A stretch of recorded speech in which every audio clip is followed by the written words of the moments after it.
সকালে উঠে শাশুড়ি মায়ের আবদার খিচুড়ি বানাতে হবে আজ। কেন জানো? এই দেখো দরজাটা খুলছি আর এত সুন্দর ঠান্ডা হাওয়া এসে লাগলো গায়ে, কি বলবো। আজ পরিবেশটা বেশ অন্যরকম, বাইরে বেশ একটা ঠান্ডা ঠান্ডা ভাব, কারণ প্রতিদিনই যখন বৃষ্টি হচ্ছে তো ঠান্ডা তো একটু পড়বেই।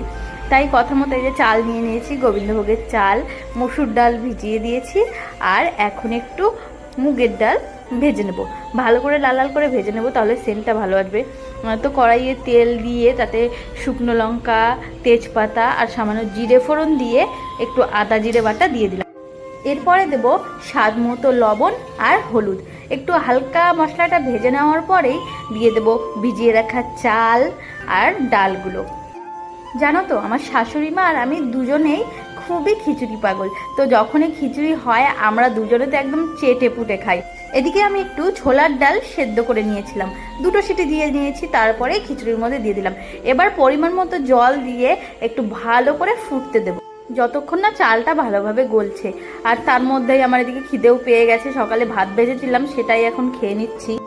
একটা কথা কিন্তু বাস্তব, যদি মনের মধ্যে শান্তি থাকে তাহলে দেখবে তার জন্য তোমার স্কিন এবং সব কিছু গ্লো করে, তোমার সারা দিন ভালো যাবে।